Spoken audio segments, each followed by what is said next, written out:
రథసప్తమి వేడుకలకు తిరుమల క్షేత్రం ముస్తాబవుతోంది.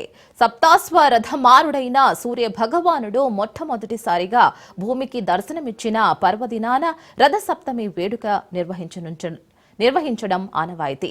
మాఘశుద్ధ సప్తమి విశాఖ నక్షత్రంలో అతిథి కశ్యపులకు జన్మించిన సూర్య భగవానుడి జయంతే రథసప్తమి. దీన్నే తిరుమలలో ఒకరోజు బహుస్య ఉత్సవంగా అభివర్ణిస్తారు. ఈ ఒక్కరోజు బహుస్యవాన్ని టీటీడీ కని విని ఎరగని రీతిలో అంగరంగ వైభవంగా నిర్వహిస్తుంది. ఈ రథసప్తమి వెనుక ఉన్న పురాణ కథాంశం, తిరుమలలో నిర్వహించే రథసప్తమి వేడుకలపై ప్రత్యేక కథనం.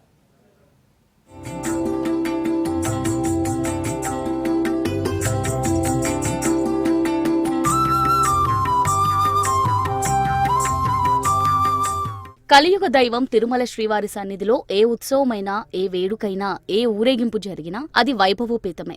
మకర రాశిలో సూర్యుడు ప్రవేశించిన తర్వాత వచ్చే మాఘశుద్ధ సప్తమి రోజున రథసప్తమి వేడుకలను నిర్వహించడం ఆనవాయితీ. దీన్ని ఒక్కరోజు బ్రహ్మోత్సవంగా భావించి ఈ వేడుకల్లో భక్తులు లక్షలాదిగా పాల్గొంటారు. ఇందులో భాగంగా ఫిబ్రవరి 4వ తేదీన స్వామివారు 7 ప్రధాన వాహనాల్లో ఊరేగుతూ భక్తులను అనుగ్రహిస్తారు.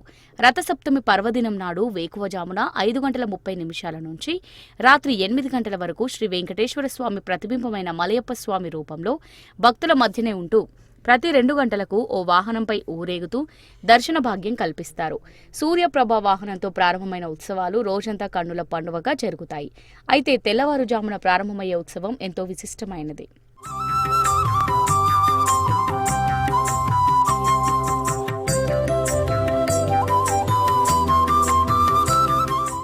శ్రీవారి ఆలయంలో స్వామివారి నిత్య కైంకర్యాల అనంతరం వేకువజామున 4:30 శ్రీ మలయప్ప స్వామి ఆలయం నుంచి వాహన మండపానికి వేయించేస్తారు.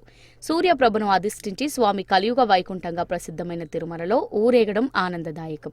సాధారణంగా మనం పుట్టినరోజు వేడుకలను జరుపుకున్నట్లే మనిషి మనుగడకు కారణమై లోకానికి వెలుగునిచ్చే సూర్య భగవానుడు కూడా పుట్టినరోజు జరుపుకుంటారు. అది ఎక్కడో తెలుసా? మహావిష్ణువు కలియుగంలో భక్తులను కాపాడేందుకు వైకుంఠాన్ని వదిలి భూలోకంలో అడుగుపెట్టిన తిరుమలనే భూమండలానికి ఆదిదేవుడు, లోకరక్షకుడు, కోరిన కోరికలు తీర్చే కోనేటి రాయుడు. నిజం చెప్పాలంటే త్రిమూర్తుల్లో ఒకరైన మహావిష్ణువు ప్రతిరూపంలో 7 కొండలపై కొలువుదీరిన లక్ష్మీ నివాసుడైన శ్రీ వెంకటేశ్వర స్వామి సన్నిధిలో. అందుకే శ్రీమన్నారాయణుడు రథసప్తమి రోజున మొట్టమొదటి వాహనంగా సూర్యవాహనాన్ని అధిరోహిస్తారు.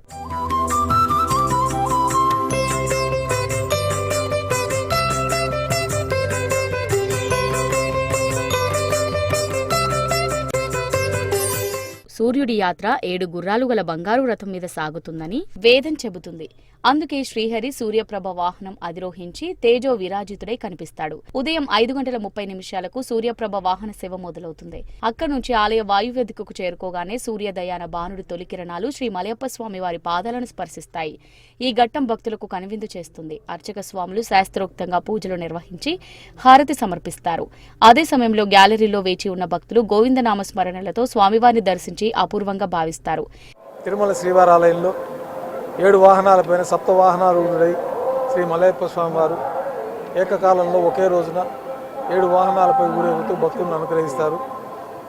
సూర్యోదయ పూర్వం శ్రీ మలయప్ప స్వామివారు వాహన మండపానికి వేంచేసి సూర్యప్రభ వాహనం పైన వేంచేస్తారు. సూర్యోదయ పూర్వమే వాహన మండపం నుంచి బయలుదేరి ఆలయ ఉత్తరమాడ వీధిలో వాయువేదికలో స్వామివారు నిలబడి విశేషంగా సూర్యభగవానుడు స్వామివారిని దర్శించుకున్నాక తిరిగి వాహన మండపానికి చేరుకుంటారు. రెండవ వాహనంగా చిన్న శేష వాహనం పైన శ్రీ మలయప్ప స్వామివారికి 4 తిరువీధుల ఉత్సవం జరుగుతుంది. మూడవ వాహన సేవగా గరుడ వాహనం పైన శ్రీ మలయప్ప స్వామివారు వేయించేసి 4 తిరువీధుల ఉత్సవాన్ని జరుపుకుంటారు. 4వ వాహన సేవగా హనుమంత వాహనం పైన శ్రీ మలయప్ప స్వామివారు వేయించేస్తారు. 4 తిరువీధుల ఉత్సవం వైభవంగా జరుపుకుంటారు. తర్వాత మాధ్యాహ్నిక ఆరాధన, మాధ్యాహ్నిక నైవేద్యం పూర్తయిన తర్వాత చక్రస్నాన మహోత్సవాన్ని కూడా వైభవంగా నిర్వహిస్తారు. ఇక 5వ వాహనంగా కల్పవృక్ష వాహనం పైన ఉభయ దేవేరులతో కలిపి శ్రీ మలయప్ప స్వామివారు వేయించేసి 4 తిరువీధుల్లో ఉత్సవం జరుపుకుంటారు. 6వ వాహన సేవగా సర్వ భూపాల వాహనం పైన శ్రీ మలయప్ప స్వామివారు ఉభయ దేవేరులతో వేయించేస్తారు. 4 తిరువీధుల ఉత్సవాన్ని జరుపుకుంటారు.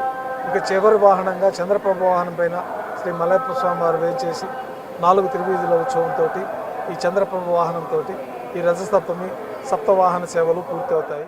శ్రీనివాసుడు ఆదిదేవుడు కాబట్టి ఆ సూర్యునే వాహనంగా చేసుకుని తిరుమల వీధుల్లో ఊరేగుతారు. అందుకే సూర్య భగవానుడు నేరుగా తన ఉషోదయ కిరణాలతో స్వామివారి పాదాలపై పడి అంజలి ఘటించి ఆశీర్వాదం తీసుకుంటారు. తాను ఈ భూలోకానికి వెలుగును నింపే దేవుడే అయినప్పటికీ ఈ భూమండలాన్ని పాలించేది మాత్రం తిరుమలేశుడే కనుక ముందుగా స్వామివారికి అంజలి ఘటించి పుట్టినరోజు శుభాకాంక్షలు తీసుకుంటాడు సూర్యభగవానుడు. దీంతో దేశవ్యాప్తంగా అన్ని ఆలయాల్లో సూర్యభగవానుడి పుట్టినరోజు వేడుకలు ప్రారంభమవుతాయి.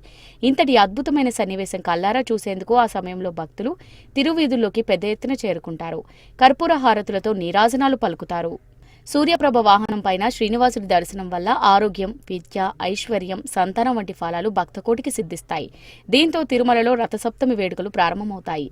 సూర్యప్రభ వాహనం తర్వాత తిరుమాడ వీధుల్లో చిన్నశేష వాహనం, గరుడ వాహనం, హనుమంత వాహనం, చక్రస్నానం, కల్పవృక్ష వాహనం, సర్వభూపాల వాహనం, చివరిగా చంద్రప్రభ వాహన సేవతో రథసప్తమి వేడుకలు ముగుస్తాయి.